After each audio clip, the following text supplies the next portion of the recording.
All right, guys, welcome back to another Revival podcast episode. Today we've got Isaac Robbins. Welcome on. Howdy. We're excited to have you, man. Excited to be here. Yeah, it'll be fun. Yeah. But before we jump into getting to know Isaac, I've got some huge shout outs. Okay, these past few weeks have been absolutely insane. So the Denver Blitz got all wrapped up. On that Blitz in just 2 short weeks, and take into account that the second week, only like a third of the Blitz team was out there. And we cleared 1 million in the 2 weeks.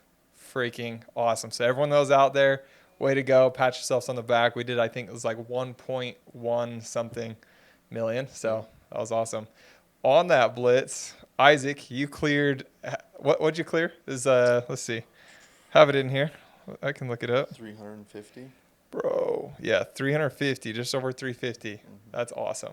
That's on pace for a 700K. That would have, I think, oh, dude, I'm trying to remember actually what my record in a month was. It was like 650 something or 750. Dang. But, bro, that's a big month. Yeah. It's big paychecks. It's exciting. Also, during that 2-week period, Braden, so he was second on that Blitz. He had 238,000, and Hayden was at 215. So all of you guys, very strong 2 weeks. Another shout out I wanted to give within the company was up in the Kaysville office. Let me actually double check the revenue on this one. Kaysville setters. Ryan. Oh, shoot. This is divided between the offices. I was just going to say Ryan Baxter. So he's been here for just a few months, and he just hit his second qualifying month as a closer. He started off this month on that Blitz, just totally crushing it. Went back to Kaysville, got a few more closes, so he locked that in. So way to go. We're excited to have you as a closer and see what you can do. I'm thinking he's going to throw down. No, he's awesome. Yeah, he's a good guy. We have got a lot of good guys in this company. It's so fun to work around you guys. By way of announcements, we've got the Revival Gala. All of you guys should have got invites for that. Hopefully you've RSVP'd already. If you haven't, this is your reminder to do so. We want everyone there. You can bring a +1 if you've got like girlfriend, spouse, fiance, whatever that you want to bring. This is a place. We're dressing all fancy. Don't need to rent a tux. If you want to, you can. I'll just be in my suit. Okay. My wife's like super excited. Our whole marriage, she's wanted to have like an event that is like, hey, nice dress, fancy. So she's getting ready for it. But yeah, it'll be really fun. We'll have a lot of really cool announcements for 2026, a cool recap, as well as just some good food and a good time. So, all right, that's all I've got. Let's dive into this thing, dude. Yeah. So, I always like to start kind of non-traditional, a little bit more, just like background, deep down. Okay. So I wanted to ask you, and it's okay if you don't have like something right off the tip of your tongue for this, but let's hear a little bit about kind of your upbringing. Yeah. If there's anything that you feel like within your upbringing has made you part of the man that you are today, I want to hear about it. Yeah, no, definitely. So I grew up on a little farm. It's like south central Utah, so not like a big city or anything like that. 2 super awesome parents. I mean, both of them great examples. Both totally different examples, and I think I'm grateful to have that. My mom, oh my gosh, hardest working woman that you will ever meet. Like, never in my life have I ever seen work ethic like my mother. Like, up before I'm up in the morning, coming home 11 o'clock at night. She's told me she sleeps like 4 hours on average. Bro, so I'm like, I don't would know not how survive. you function on that, but that's just what she does, and it's just always been that way. And she's set herself up a little bit now later where she doesn't really need to work as much, but she just does it. It's just her. It's just who she is. Yeah, so super, super, like, just on her game all the time. My dad was, like, a really good example, too, of just, like, personable. Everybody loved my dad. Storyteller, big lover. That's where you get the storytelling from. Yeah, just he was the guy that, like, everybody just was like, oh, that guy's a good guy, you know? So really good example of both, like, different aspects, and I feel like those together, obviously I'm a little bit of both. Yeah, I feel that out of you. Yeah. It's like, I feel like you're a good mix of those. Yeah, so I feel like that kind of just brought me into who I am. Learned to work really hard as a kid, you know. A lot of things I had to do a little different than some of my friends did, and it was like I learned how to be responsible for myself pretty early. Getting myself to school. I used to ride my bike to school. It was 8 miles every morning. Bro, are you serious? So it was, 8 mile bike ride to yeah. school every day? So That's awesome. a lot of, yeah, learned to work really hard on the farm, going to school, kind of taking care of myself a lot because both my parents were at work most of the time. So, Dude, that's yeah. funny. I remember the first time I had no idea that you like lived on a like a cattle ranch. Yeah. And I remember I was calling you one time for something in the morning. I'm like, Isaac, where are you at, bro? He's like, sorry, man. Some of the cows got out. I got to go Yeah. round them up. I'm like, did I hear that right? You got to go round up the cows this Yeah. morning? No, the cows are. That's Oh, so funny. yeah, that happened way too often this last year. We've got some punk cows. You got to fix those fences, man. Yeah, no, we did. We just got like one of the, like, I don't know, the smartest cows you've ever seen. And we've never had a problem with the fences. And this one cow figured out how to, like, get out. And it taught That's all crazy. the other cows. Oh, no. And so that's Bad news. That's it funny. happened probably a couple times.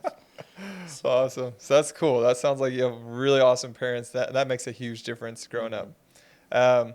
So I guess fast forward a little bit from childhood. Were you always what did you dream you'd be doing by this age when you were kind of younger, middle school, high school? Like what were your dreams and ambitions? Yeah, that there was like a lot of change that happened kind of after high school. I would say is when a lot of things started to change for me. Honestly, like middle school, high school, I didn't have a plan. I started out, I guess, in high school thinking like I wanted to be a veterinarian, and then And when you say veterinarian, are you talking more like going out to the farms and stuff, like big livestock veterinarian, or like the livestock Okay, veterinarian, yeah, horses, cows. yeah. That's like I grew up around that. Sure, And I yeah. was like, it also pays pretty good. I'm like trying to think what's going to pay good. What would I enjoy working with? I love working with animals. As I go into appointments all the time, I have like I always like every week have the most random interactions with people's pets where they're like, that dog hates everybody, but it loves you. Like this is the weirdest thing I've ever seen.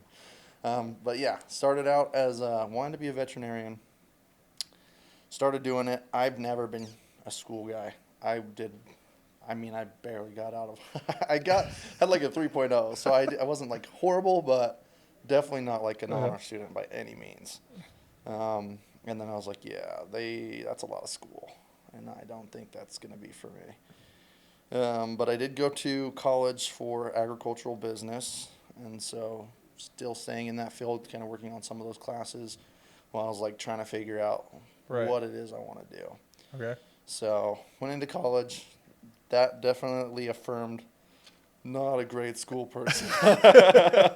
So, yeah, I spent most of my college, not doing the class thing so much. So, I mean, I went to the classes I liked a lot, but I missed a lot of class. So, I was like, yeah, this is probably not going to be, this isn't it.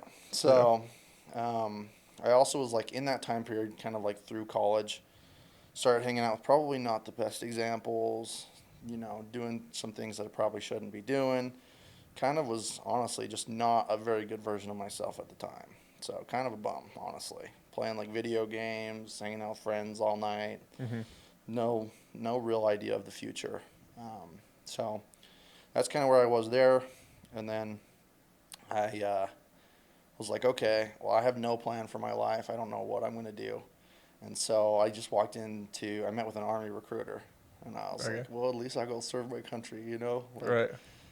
Then at least I have something I can do and I have a plan and it feels worthwhile. So that's what I started out doing. I went through all my tests to get into the Army. Took my ASVAB, scored at 83. First time I actually did really well on a test. So they're like, you can have any job you want pretty much. And I was like, I don't know. Just tell me where I could go shoot guns, So, yeah, that's kind of going into college. I was just, planning on going to the Army. And then at college, I had one of my best friends. approached me. I'd already gone through all my training and stuff to go into the Army. And he was like, hey, I'm going to go do like the summer sales thing. You can make like a ton of money. You can make like $100,000, bro. Like go in the summer. Classic, right? I'm like, Had you heard of it up to this point, or is this the Never. first time being introduced to the idea? This is the first time it's ever even been. I feel like it's a lot more known now. Oh, for sure. Yeah, it's Yeah. like everyone and their dog has been approached by someone, Yeah. right?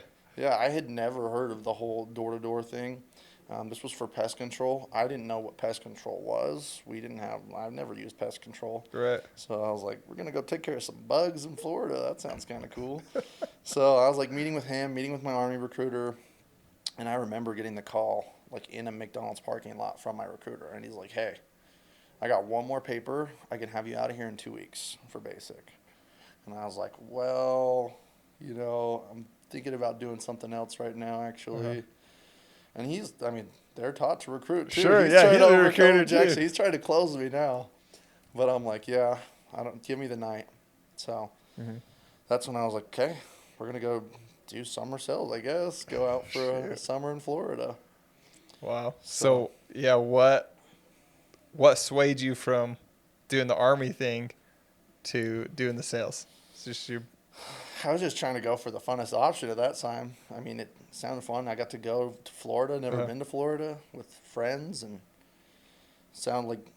who doesn't like to make money? And I was like, dude, I could make some really good money, it sounds like. So Yeah.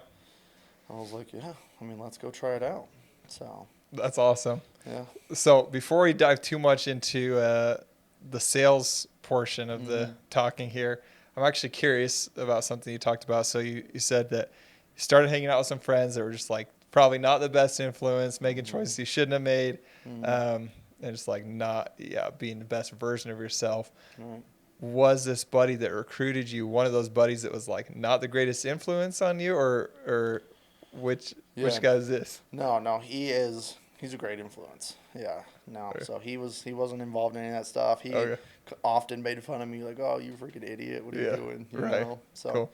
he was a good example. So that's cool. So was this also kind of a pivot point for you, hanging out with all these friends and then all of a sudden being surrounded by a totally different crowd? Totally. Yeah, I don't know.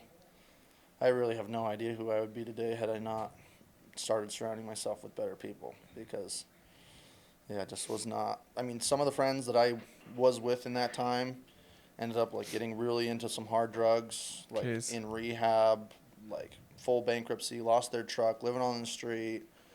Like, I mean, they're out of rehab now, they're doing good, so that's, proud of them for that.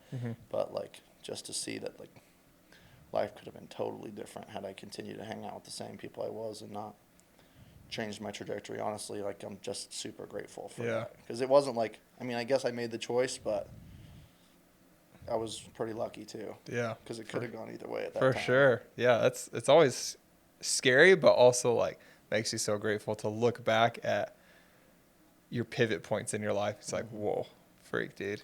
What if I didn't pivot, right? What if I stayed there? That's like a scary thought. Like, I went through same thing, but like much younger. I always laugh when I tell people it, because like I went through my rebellious years in like the 3rd grade, bro. Like, no joke.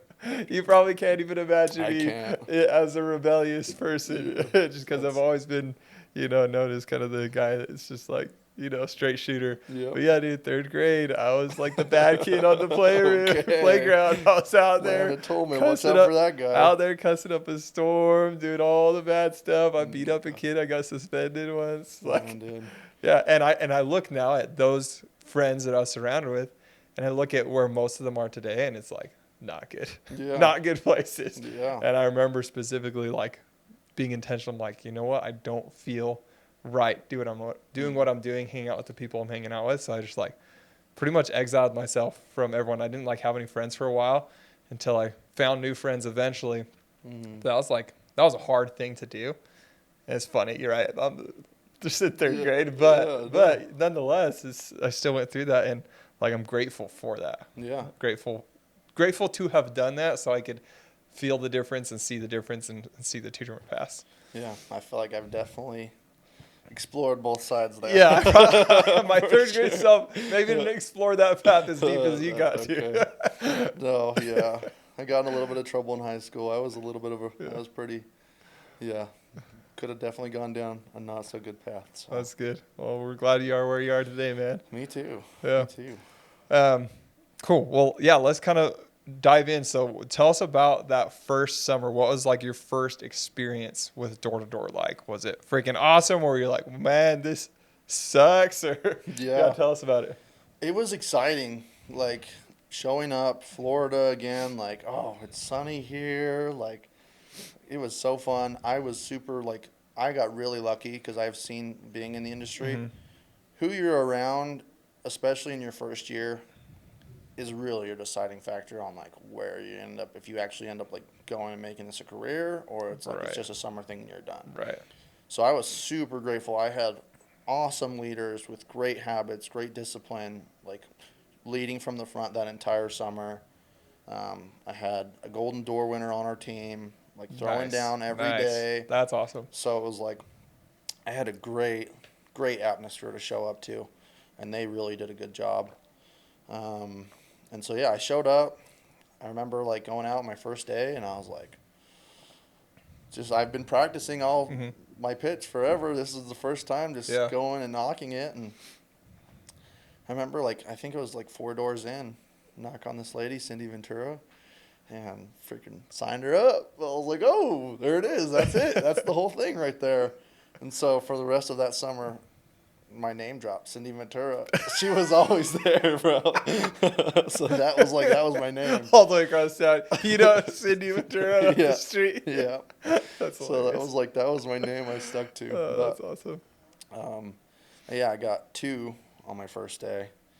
That was sweet, and I was like, okay, this is easy. We're gonna kill it. And then I bageled after that the next couple days, but started to finally find a routine like after my Mm-hmm. first week. So I did pick it up pretty decently. Well, I wasn't like killing it obviously right off the bat, but I was at least getting like 1 a day Mm-hmm. after that first week. So Cool. it was really fun. Had a lot of fun with that team that summer. The leaders did a really good job of just keeping every week exciting. Not gonna say that it was easy, because Sure. definitely Yeah. felt some of the hardest times of my life throughout that experience. Starting to see like a real struggle in handling it on my own as my own person and not having anybody else around. So there was a lot, and by the time the summer was over, I was ready to go home for sure. Oh, I'm sure, yeah. I was ready. So Yeah, tell us a little bit more about some of those struggles in the first summer. Like, what are the lessons and the takeaways from that very first introduction to Yeah. door-to-door sales? Yeah, first summer, I got pretty obsessed, really, and I think that's gonna attribute a lot. And I think that's one thing that like I talk to every rep that comes in, and it's like I will do my best to give you everything I can. If you really want to like blow up and see real success, you have to put your own like conscious time into learning. Because I remember I would go home from knocking on my phone, watching sales videos until I fell asleep with my phone on my face. Like it was every night I was finding something new outside of what I was getting from my normal trainings. And I feel like that really ramped up the process and got me to see that like success pretty quickly on, which I feel like a lot of people that don't see that success pretty quick kind of lose faith. Yeah. And so I'm like, if I wouldn't have started finding success as fast as I did, I don't know, you know. Totally. But I was doing a ton every day working on myself outside of just, and this is on a summer program, so it's the last 30 minutes is all I have Yeah. for myself. And Dude. so, Yeah, I love that. I think that's like a very common theme among guys that do really well in the industry. Mhm. And I feel like that was also a lot. I saw that a lot more frequently in summer sales. And it makes me a little bit sad that I feel like I don't see that a ton happening with the year-round reps, where they're just like fully like, dude, I've got to make this work. I've got to make it work well. I only have X amount of time to crush it. And I have these big goals and aspirations. yeah. You just get a little bit of less of that urgency in the year-round. And so I feel like guys tend to float a little bit. Right. But then it causes them to come in and just be spoon-fed whatever we're going to feed them, and then do nothing else on top of that, and then they might fizzle faster or more likely to fizzle than a guy that is like comes in all in, watching the videos, till late at night. It's like, and they have a lot more free time. So anyone out there listening, like that is like my hope for you. It's like, take this seriously. Like we have so many good resources, such good videos, such good like training modules, good training manuals, and people around you who have done it and are succeeding in this. It's like, just put in a little bit of extra effort and treat it not like it's ordinary. Okay. Yeah. And just go all in and see what happens. Like you will be surprised at what happens. Yeah. There's a Taylor McCarthy. I don't have the like word for word quote, but he was like a couple months of like obsession will put you years ahead. And I 100%. Dude, like, I agree I with think that. that especially like starting out, that work that you do on your own is super important. I found out, like kind of going back to that summer too, like I found out what motivates me is learning.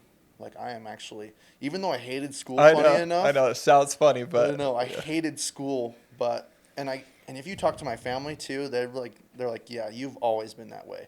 If it's something that you don't want to do, you're not gonna do it, and we can't do anything to get you to do it. But if it's something that you want to do, you find any way to do it.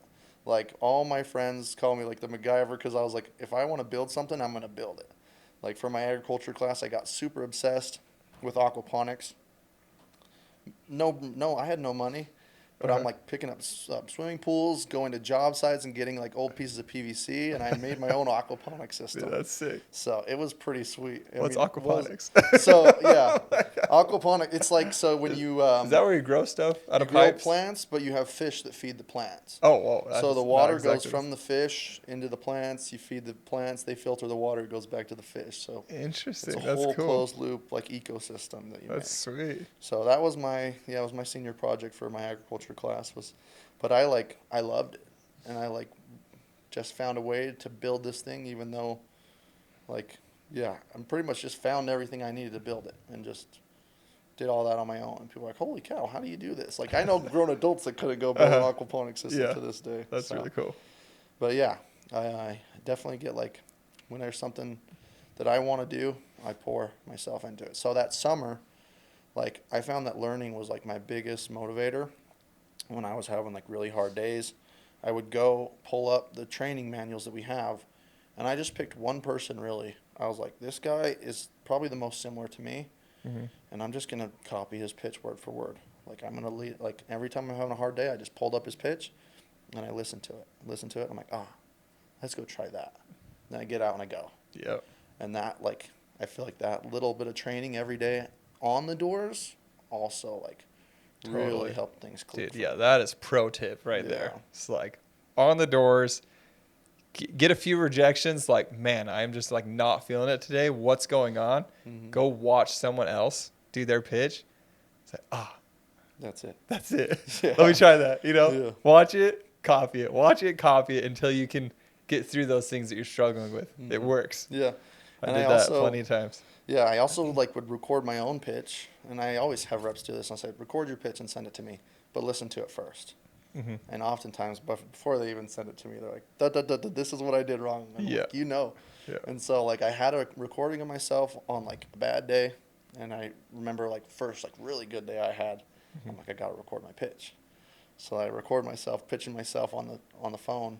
So then any day after that, I'm like, I'm having a hard day, let me compare my pitches right now to when I was having a good day. Mm-hmm. And I'm like, there it is. My energy's not there. Or I'm going way too fast. I had a baseline to work off of and to bring myself back. Dude, yeah, that is such a good tactic. I love doing that. It's I still probably have just so many recordings of sales and stuff from pest control, some of those first years. It's I remember that guy. It's so fun to go back and listen to those though. You're like, oh man, yeah, the energy feels different in my voice. Right. So, oh man, I forgot about that one liner I was using. It was so fire, Yeah. I was selling to everyone in that neighborhood with that. It's just to keep those things. So yeah, anytime you're having a really good day, not only when you're struggling, but when you're having good days, be sure to record yourself so you can refer back to that later when you're struggling, and then just do what you were doing before. Because if it was working, promise you it'll work again. Yeah. Yeah, and it's so easy to lose a lot of those things that you found like success in later on. If you're especially if you're just not out there doing it, Mm-hmm. you like forget about all these things.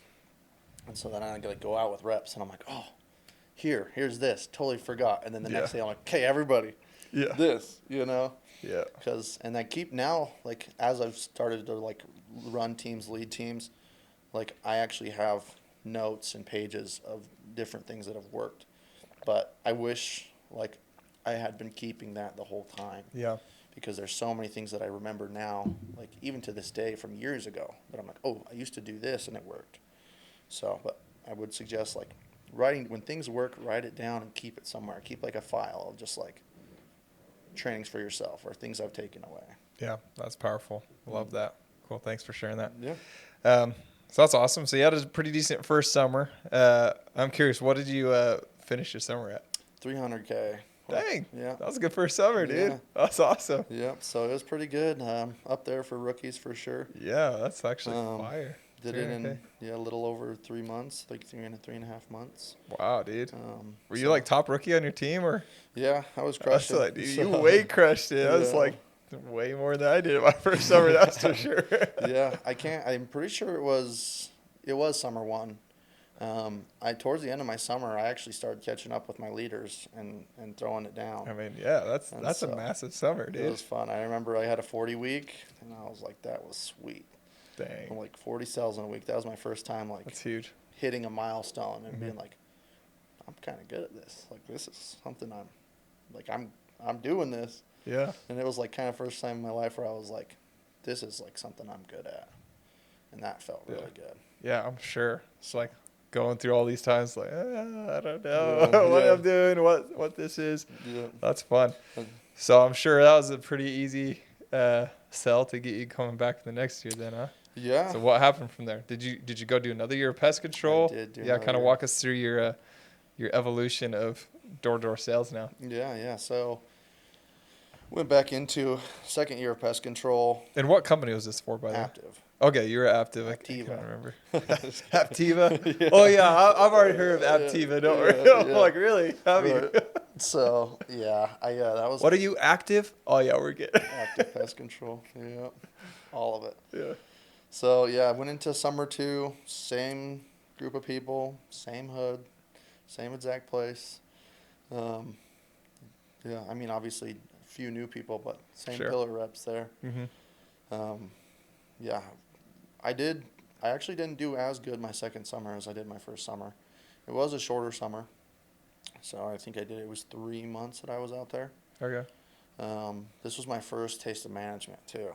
I had brought out a few of my friends, and that was like, wow, that's a whole nother beast too. Yeah, it is. When you're not only responsible for yourself, but like leading and helping other people. And then I feel like there was also like, I maybe didn't bring out some of the best choices too, like on my first summer recruiting, because you're like, I want anybody and everybody who can come. Right. And I got to see like what a negative rep essentially, how that can affect a team as well. And so a lot of eye openers that second summer. I did 275K, so it wasn't like, Yeah, still great. yeah, so it was all right. But yeah, I was doing really like per day knocking. Like there was weeks where I was like getting 10 a day. I Oh, was like, dude, yeah. Still crushing it. yeah, still doing good. There was very few days I did less than 5 deals a day my second summer. So Wow. What were some of your key takeaways from management? You started to dabble in that a little bit. yeah.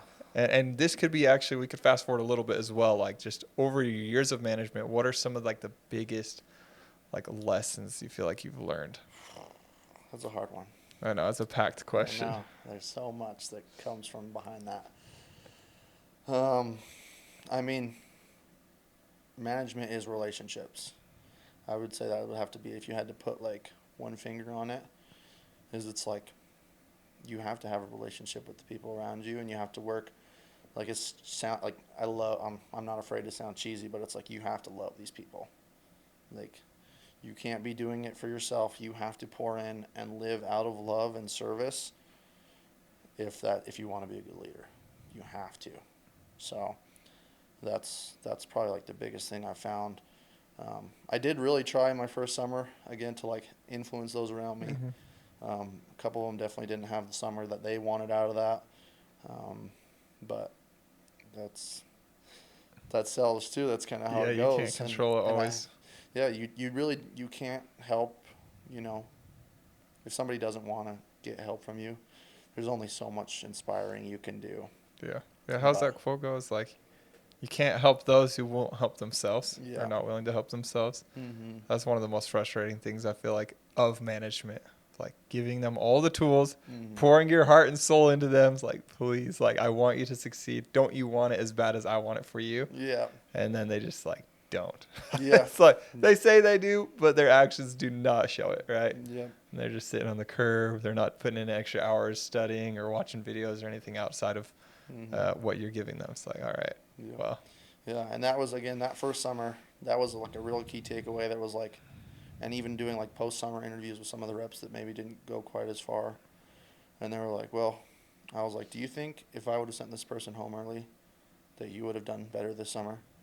Because like, yeah, negativity can ruin an atmosphere very quickly. yeah, And the strongest person around a negative person all the time, like you're only so strong. yeah, yeah, exactly. And so that's where I think that was a big takeaway too. Is it's like, if you have somebody who's not willing to be a part of the culture, be positive, and is just tearing everybody down, like you gotta take care of that quickly. And so that first summer, like that was 100% my responsibility for not sending somebody home way earlier than I should have. That's probably, if I had to put, or if I had to rank the number one mistake that managers make, especially newer managers, and I would also say it's the hardest skill to master, is exactly that, of like cutting people quickly. Mm-hmm. It's so hard to do. I is. was just talking about this with the market owners this morning. And this will be a big discussion we're having actually at our kind of leadership summit the Saturday after the gala, is just raising the floor. It's like, what is your true floor? What are you going to tolerate and what are you going to accept on your team? Yeah.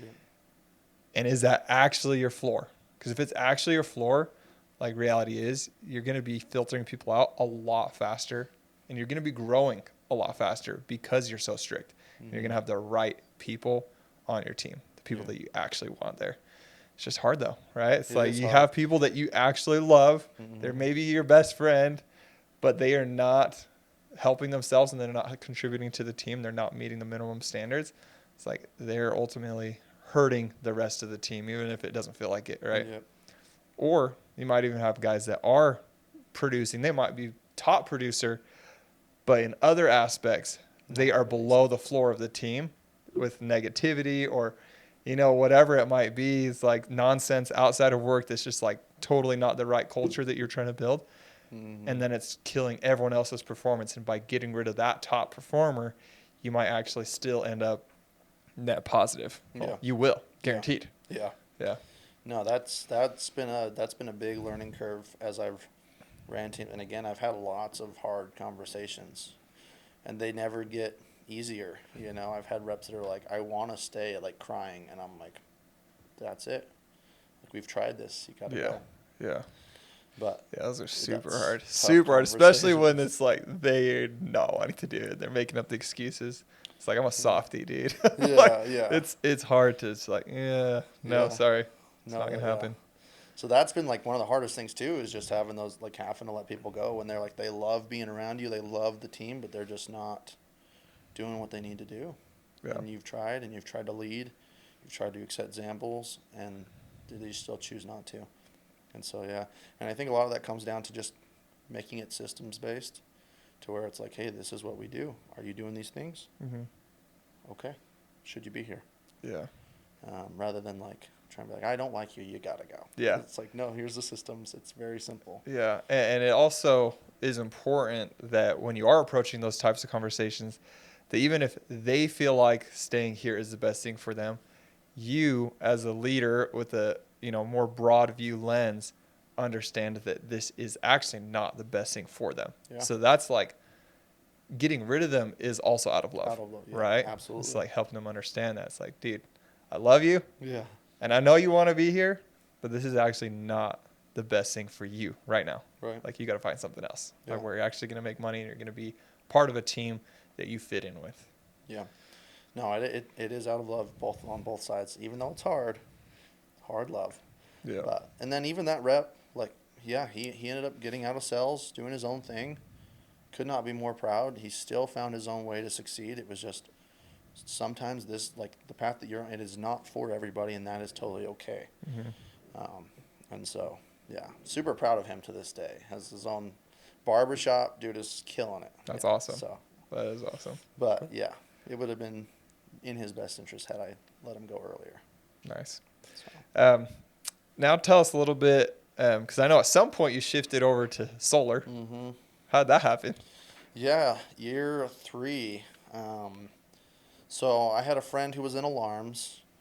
I was in pest control. I was like, stop doing alarms, come to pest control. He's like, stop doing pest control, come to alarms. Yeah. We're doing Constant this battle. thing. We're meeting with each other, like trying to be like, hey, like, I want you here. And somehow he got approached from a previous person who worked at Vivint, who started a solar company. And he was like, yeah, I'm going to go out and do like this blitz thing. It's only a couple weeks. Like, you should come. I was like, no, I bleed green. I will never leave active. Like, this is it for life, bro. Pest control is the best option. Trust me. I was pretty ignorant at the time. Sure. To completely, obviously, yeah, that, and we can talk about that later, but industry-wise, my thoughts have changed on all the different industries. Mm-hmm. And I think that's a culture that does need to change in the door-to-door In the door industry. space, yeah. Yeah. But he was like, just hop on a phone call with the guy. So I get a call from old Judd Stanger. Nice. Funny, dude. I love that guy to this day. But gives me a call, and he's like, yeah, dude, if you come out, make some good money. If you love it, then you can finish your summer at pest control, and next year you can come do solar. He knew that wasn't what was going to happen, but excuse me. That was the vision. I was sold at the time. Yeah, of course. So I was like, sure, what's it going to hurt to go out for 2 weeks and, make some extra money? It's the off season. Mm-hmm. So I showed up to Panama, or it wasn't Panama, Tallahassee. Tallahassee is what we called the timesheet where we did our scheduling. But yeah, that was my first week of solar. Showed up with, like, I knew how to grind. In the solar industry, the pest dudes demolish. Dude, I'm sure. We're used to 10 and 12-hour days. I come in, they're like, meetings at 1 o'clock. I'm like, what? What do you mean meetings at 1 o'clock? So it was just like, this is so different. Yeah, this is easy. Yeah. We're like 4 hours of knocking. Like, I finish my day, I'm still super energized. I'm like, what the heck? Yeah. And I found success pretty early on. Again, like my first week, like, plug and play. I was like, I just got to go talk to people. This is a pitch. I have my pitch. I'm great at conversations. Let's go have some conversations. So I started, like, setting up. I can't remember exactly how many appointments I set my first day, but I remember setting a bunch of appointments. And the manager, like, had me come in, and he was like, hey, so, like, clearly you know how to set appointments. Now we're going to have to work on quality. Yeah. And I was like, I haven't even you haven't even gone to my deals yet. So I was like, obviously I'm coachable, but I'm like, okay, what do you think I need to do differently? Whatever. 2 of my deals closed the next day. And I was like, okay, you are setting good appointments. But yeah, so I did pretty well. My first 2 weeks of solar was just a solar blitz, kind of like what we just did in Denver. Totally different environment. I mean, holy cow, different people, different leaders there. They were all partying, going out. Like, Friday Fun Day was at the bar. It was like, this is a totally different, like, all these guys are from Florida. This is not Utah anymore. Yeah. So it was really fun, mind you. Like, I had a lot of fun, just crazy different, like, culture. Mm-hmm. And then I came home, and I was like, yeah, like, that was really cool. I made really good money, but no, I'm going to finish my team out here. I have my commitments. I have guys that I've recruited. Like, we're going out for this another summer. And then he calls me again, And he's like, just do one more blitz. So that time I came to Orlando. This is still preseason. Preseason, Okay. yeah. So it's spring now. So we're getting ready for summer for sure. So I get talked into going out to Orlando. Much better group of guys here. Better leadership. Better culture. And was that your biggest turnoff? It's like, hey, this is good money, but it's like culturally Yeah. culturally Yeah. not where I wanted to be. Yeah. I would say I loved my leaders adaptive, and it was like you'd have to give me something really good to leave these guys because they've always stuck out for me. You know, bent over backwards. When I left, I guess we can go back a little bit too because I kind of missed this portion. When I left for Florida, I was as broke as you could ever possibly be. I had student debt. Shoot, dude. I What happened? had- You were crushing it in the pest control. Sorry. Before I went to sales, like in college, I was broke. Oh, got it. I was broke. I literally remember I had no money. So I had a girlfriend at the time. I was like, hey, baby, you want to go get a drink? I had to get gather quarters for us to go get a drink. Oh, my gosh. Like, I was as broke as you could possibly be at that time. That's crazy. And I remember, like, as I was moving out, getting ready for the summer, I found a $100 bill under my mattress. I don't know why I had put it there, but that is all I had to get myself to Florida and to go sell. I had $100. That was crazy. it. And my manager was like, I'll buy you a bowl, like some cereal, like we'll get you there, you know. And so like I was like, this dude has bent over backwards to make sure I have like a path to follow, and he's gone out of his way to help me. So I was like, I'm loyal to this guy. So I was like, these guys were kind of crazy, like whatever. Didn't feel like they even understood like who I was. I was like, I have way more potential than what you guys are like seeing in this. Yeah. And so I came back, and then I got talked into going to another blitz in Orlando. That's where I actually met the owner.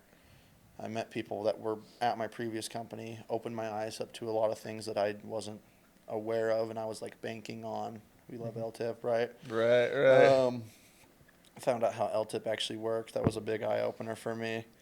And I was like, well, no, I'm definitely not staying for 5 years. This is going to take 5 years to pay out. I know I'm not going to be here in 5 years. Yeah. And so, went out with that blitz, did really well there again, made really good money. And I was like, wow, that was like a quarter of my summer, and I just did it in 2 weeks. Like, okay. Yeah. That's when I was like, oh, I'll do this. And that was really hard. That was a really hard conversation to call my manager and tell him, oh, man. Yeah, dude. I know that feeling, man. I know that feeling. Yeah. And there was a little bit of saltiness at first where it was like we'd gone on the incentive trip. So it's like, okay, well, now you owe me this much money. And I think it was just, there was a lot of emotions at the time. Yeah, for sure. Me and him are still really good friends to this day.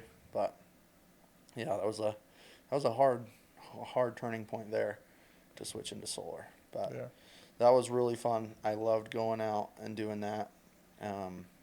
So then I came home and I got ready to go. Instead of selling, I left most of my reps at Aptive and took a couple with me and went to go do solar in Florida, Fort Myers, Florida, on the Gulf Coast there. Nice. And that was fun. Okay. We probably have time just for one more good story. Okay. And I've heard this one, but I want everyone to hear this one if you want to share it. Go for it. It's the story about your best earnings? Or I'm trying to remember exactly what it was. Yeah, my best month in solar. Yeah, and just like your why behind it and everything. Yeah. So that was first year solar, and that was that summer that I had just gone out. Started making really good money. Was finding a lot of success, and I had hit like all my setter qualifications. Like it's time to self-gen now. And I was very excited. I was very locked in through that process, disciplined. I knew where I wanted to be. I knew I wanted to close. So I was like, that was my focus. I could see that my dad maybe wasn't in the best shape. And it was like, there's a big part of me that was like, you never know, how long someone's going to be around. I kind of just had a feeling in my stomach that you never know. And I think as awesome as my parents were, like that was a big driving factor on like what I found myself working towards throughout my summers.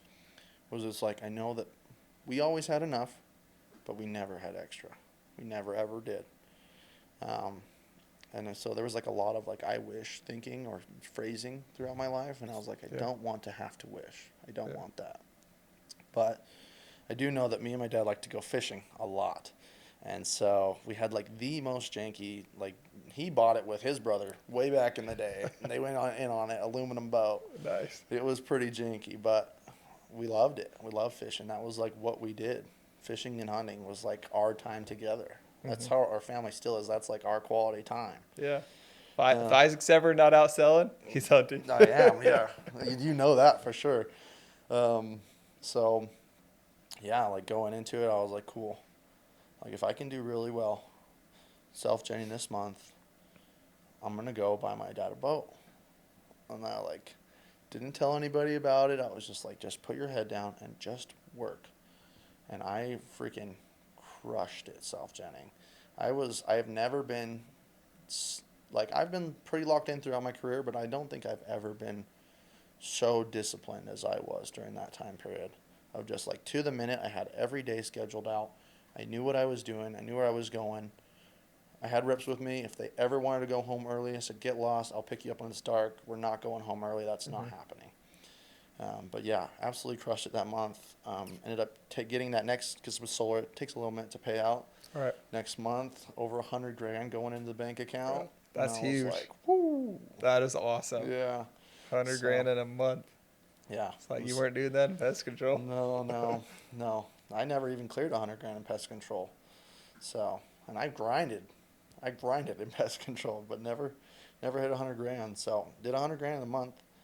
Came home, went to the dealership, was looking at the boats, and I was like, I mean, it wasn't the nicest boat out there, but it was a pretty nice boat. And I was like, this thing's sweet, And so he was like looking through finance options. And I'm like, don't worry, I brought a check for the amount right here. I didn't try to bargain with the guy. Yeah. That's the rookie mistake on my part. Probably could have got it for less, but Yeah. I just brought him a check for the amount, gave it to him, and drove home and got to give my dad his boat. And it was Walk us through that moment, dude. It's like that's got to be a huge moment. Yeah, it was cool. I just pulled in and parked the boat. We have like a big front yard, grass, and boats on the front, and then just walked inside. I was like, yo, Dad, how's it going? I was like, come outside. And we're like, there's your boat. Like, toss him the keys. And he had no idea this was coming. No, so he was super, super excited. And so, yeah, that was... Yeah. What were some of like the feelings and the emotions he had during that time? Man. And it's like, what was his reaction like? Yeah. I mean, it's such a rush. I mean, my dad's pretty like a conserved person. Mm-hmm. Like the person who, even though they're happy, you might get a good little smile out of them. Like, oh, pretty cool. That's that's definitely him. But I knew he was excited. In that moment, I mean, there was definitely some like I felt really good. Like serving other people feels way better than serving yourself. Right, at least in my opinion, and what I've 100%. experienced. Yeah, like, I think everyone would agree I with love that. to live out of service, but so that was really cool. But when it really like clicks, it was like I got to go out with him on the boat, and just like peaceful, quiet day.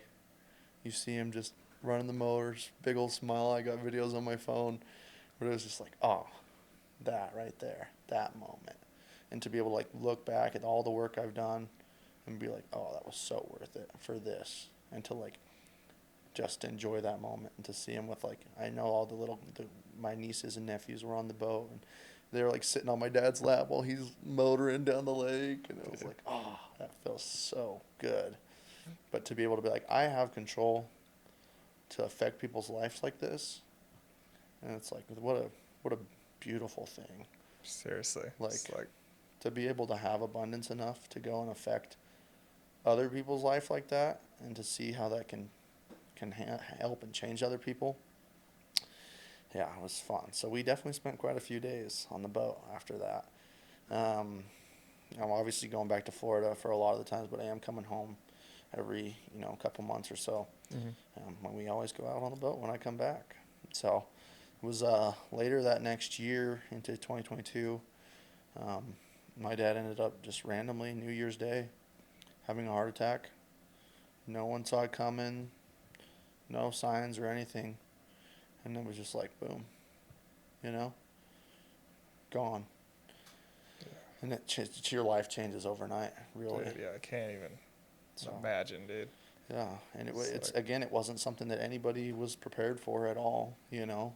You just think you kind of, I mean, it really goes to show that like you kind of take advantage of those moments until Mhm. it's like, wow, they really do just go away yeah. that fast. It's like, aren't you so grateful for Yeah. listening to that feeling, Yeah, right? And right. just like prioritizing those moments Yeah. over other things and having a strong why and pushing towards that. That's like, it's like, Yeah. what if you didn't, right? Right. Yeah, no. Those are the memories that I remember, you know, is those moments that we got. A lot of them were when we got to spend out on the boat. And so I was like, ah, so grateful that I got to at least do that. Not to say that there's things that I, you know, wish could have done better, because Yeah. like traveling and stuff, my relationship with my dad was probably not the best, but at least I got to do like that one thing, and I remember that. So that felt really good. I am super grateful to have had those moments, but it also is a good reminder as I continue on to like look back and just really try to take advantage of the moments that you have, because you really don't know. It could be, Yeah. time is finite, so That's right. try to take advantage of every second. That's one of the lessons that I learned this year, Mm-hmm. and I'm applying. It's like life is short, life is precious. So just like live it to its fullest and just meet people where they're at, love them for who they are. Mm-hmm. Just like, yeah, that's what life's about, man. Yeah, yeah. That's what it's all about. Try to love as many people as you can. Like, as Yeah, cheesy as that is, it's like just love everybody, and yeah, I feel like that's really like changes your like perspective of life if you can just learn to live out of love. Really. yeah, yeah. 100%. Thanks for sharing that. I know that's Yeah. like a little bit personal, but Yeah. it's No. like I love that story. Yeah. I think it's super powerful. I So don't mind sharing. yeah, So. I think we're all out of time, but dude, that Okay. was so fun to have you on. Love Yeah. you, bro. Thanks for having me. Love you too, bro.